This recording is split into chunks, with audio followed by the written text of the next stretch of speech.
Assalamualaikum warahmatullahi wabarakatuh. Innal hamdalillah nahmaduhu wa nasta'inuhu wa nastaghfiruh wa na'udzu billahi min shururi anfusina wa min sayyiati a'malina. Man yahdihillahu fala mudilla lahu wa man yudlil fala hadiya lahu. Wa asyhadu an la ilaha illallah wahdahu la syarika lahu wa asyhadu anna Muhammadan abduhu wa rasuluh, amma ba'd. Ma'asyiral muslimin, ikhwani fillah wa akhwati, para hadirin dan hadirat rahimani wa rahimakumullah. Alhamdulillah, kita memuji Allah Subhanahu wa taala atas segala nikmat yang telah Allah limpahkan kepada kita, baik itu nikmat sehat ataupun nikmat berupa waktu, atau nikmat yang paling berharga yang Allah berikan kepada kita, yaitu hidayah, taufik, sehingga sampai hari ini kita masih menjalankan ibadah-ibadah kepadanya, masih menjalankan ketaatan-ketaatan kepadanya di bulan yang mulia ini. Semoga Allah Subhanahu wa taala menerima semua amal ibadah kita. Para jamaah rahimani wa rahimakumullah, kita tahu bahwa di antara ciri khas atau karakteristik yang paling menonjol dalam agama Islam adalah al-wasat atau pertengahan. Islam adalah agama yang mengajarkan pertengahan, tidak berlebih-lebihan dan tidak pula meremehkan atau bermudah-mudahan. Allah Subhanahu wa taala berfirman dalam surat Al-Baqarah yang tadi kita baca ketika sholat Isya. Kata Allah Subhanahu wa taala, "Wa kadzalika ja'alnakum ummatan wasata."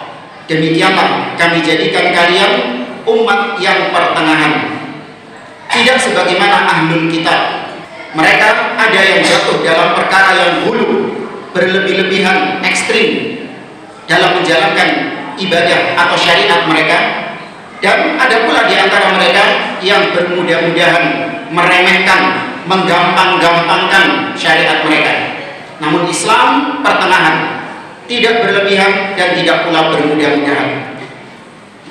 Kata Al-Imam Ibnu Qayyim Al-Jauziyah rahimahullah ta'ala, beliau mengatakan, ma amarallahu bi amrin illa walisyaitani fihi nazghatan.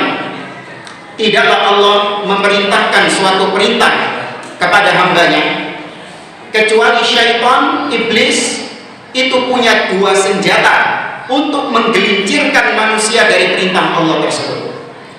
Senjata yang pertama, kata beliau, imma ila huluwin, yaitu seorang dijadikan berlebih-lebihan dalam menjalankan perintah Allah tersebut, wa imma ila taksir, atau kalau tidak, syaitan menjadikan orang itu bermalas-malasan, menggampang-gampangkan dalam menjalankan perintah Allah. Wala yubali bi ayyihima dhafar, dan iblis tidak peduli mana di antara dua senjata ini yang efektif untuk menjerumuskan, menggelincirkan manusia dari perintah Allah tersebut. Oleh karenanya jemaah rahimani wa rahimakumullah, di bulan puasa ini Islam mengajarkan kepada kita untuk pertengahan dalam segala hal. Diriwayatkan oleh Imam Al-Bukhari dalam sahihnya bahwa suatu ketika Nabi SAW berkhutbah di hadapan para sahabatnya. Tatkala itu dari kejauhan Nabi melihat ada seseorang yang berdiri pasif di tengah terik matahari. Dia membisu, tidak mau duduk, tidak mau berteduh dari teriknya panas matahari. Maka Nabi heran dengan perilaku orang ini. Maka tatkala ditanyakan kepada para sahabat apa yang dilakukan sama dia, para sahabat mengatakan, huwa Abu Israil, orang itu namanya Abu Israil, nadara an yasuma lillah, dia itu sedang menjalankan puasa lillah, puasanya ikhlas karena Allah Subhanahu wa taala. Wala yastadil, tapi dia enggak mau berteduh dari teriknya panas matahari.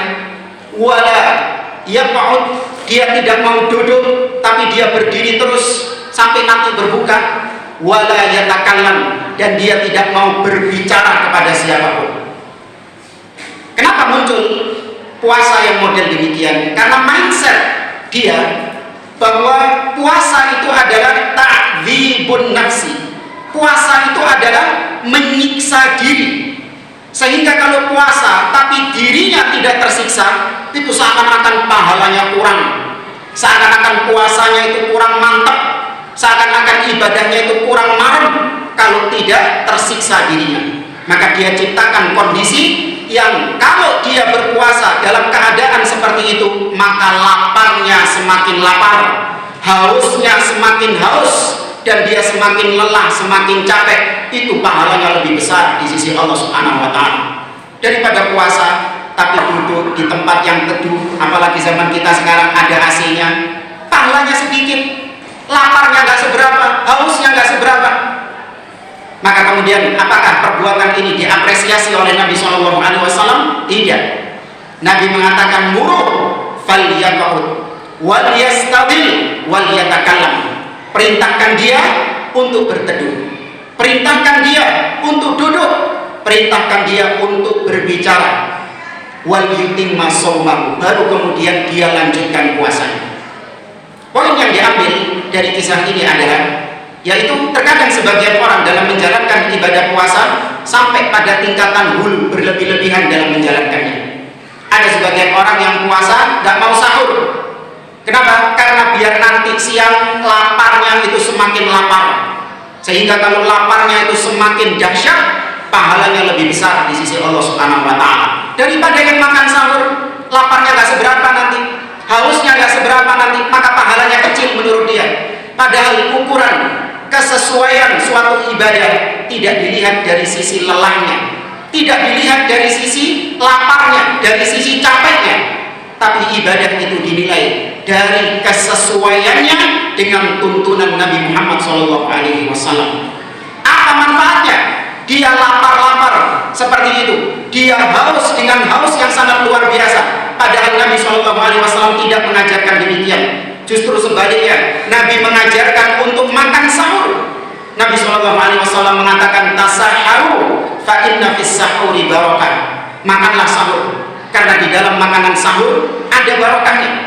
Nabi memerintahkan, maka berarti tatkala kita menjalankan sahur, itulah ibadah yang sempurna di sisi Allah, itulah ibadah yang pertengahan, tidak berlebih-lebihan dalam menjalankannya. Di dalam riwayat yang lain, ja'a thalathatun ila baitin Nabi sallallahu alaihi wasallam. Ada 3 orang sahabat yang datang ke rumah Nabi sallallahu alaihi wasallam untuk sekedar bertanya tentang kebiasaan ibadah Nabi tatkala di rumah. Maka tatkala itu mereka tidak menemui Nabi SAW, justru mereka ditemui oleh istri beliau.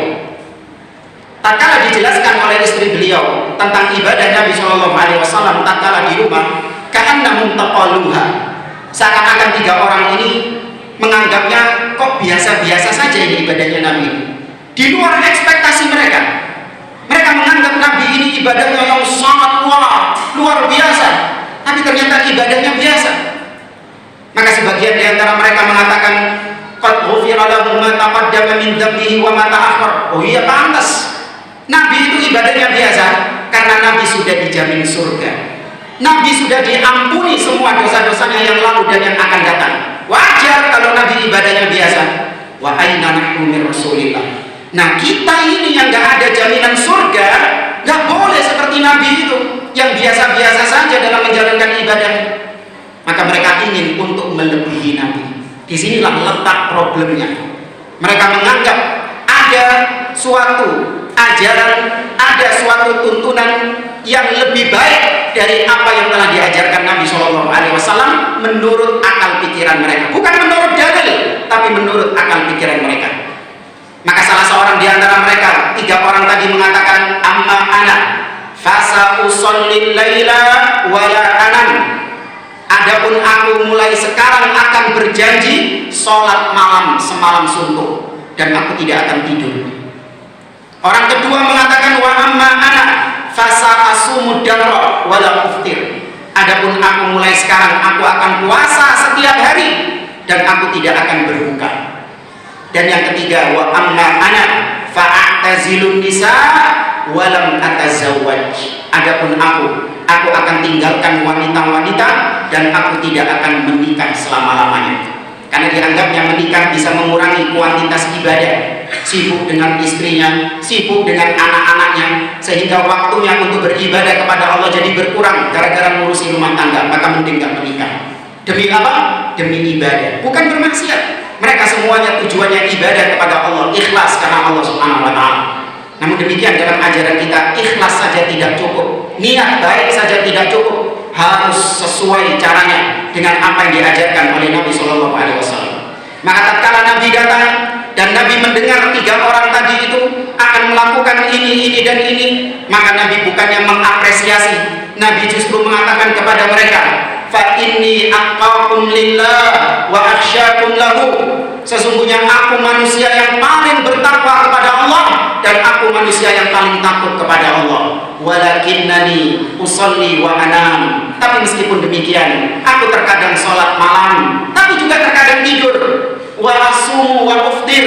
Terkadang aku puasa, terkadang aku juga tidak berpuasa. Wa atazawwajun nisa, dan aku menikahi wanita-wanita.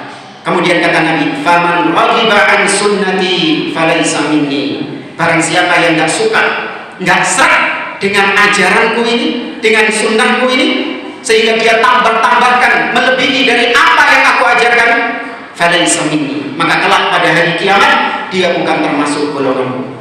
Maka ini peringatan bagi kita agar proporsional dalam menjalankan ibadah kepada Allah sesuai dengan apa yang diajarkan Nabi, tidak berlebih-lebihan. Para ulama memiliki kaidah iktisadun fil sunnah khairun min ijtihadin fil bidah.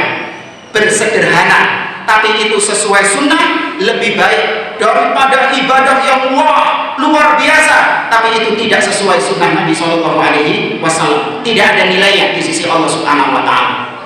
Di kubu yang lain, kalau tadi berlebih-lebihan, ada yang bermudah-mudahan, ada yang meremehkan. Sebagian orang ketika menjalankan ibadah puasa, ada yang menghabiskan puasanya dengan perkara-perkara yang sia-sia. Ada yang menghabiskan bulan Ramadan dengan bermain game misalnya. Ada yang menghabiskan waktu-waktu di bulan Ramadan dengan nonton film.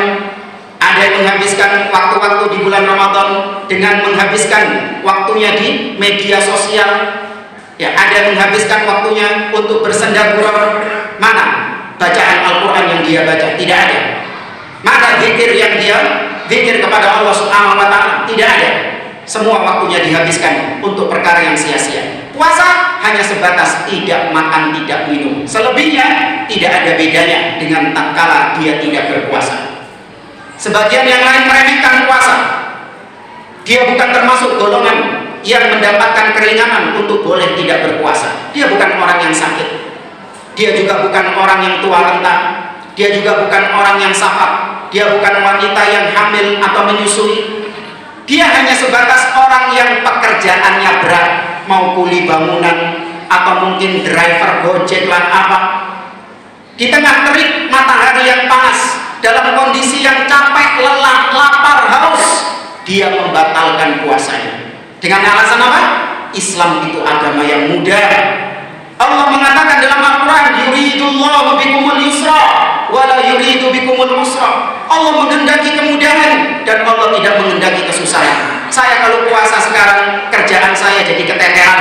Saya kalau puasa sekarang nggak produktif, maka maksud saya tidak berpuasa sekarang, nanti saya ganti kalau saya libur. Islam agama yang mudah. Maka ini contoh orang yang meremehkan, bermudah-mudahan, menggampang-gampangkan dalam menjalankan syariat. Betul, Islam itu agama yang mudah, namun tidak boleh kita meremehkannya, bermudah-mudahan. Kemudahan dari Allah harus sesuai dalil tuntunan dari Nabi Shallallahu Alaihi Wasallam. Maka jamaah rahimani wa rahimakumullah, sisa waktu Ramadan ini mari kita memperbaiki ibadah kita kepada Allah Subhanahu Wa Taala.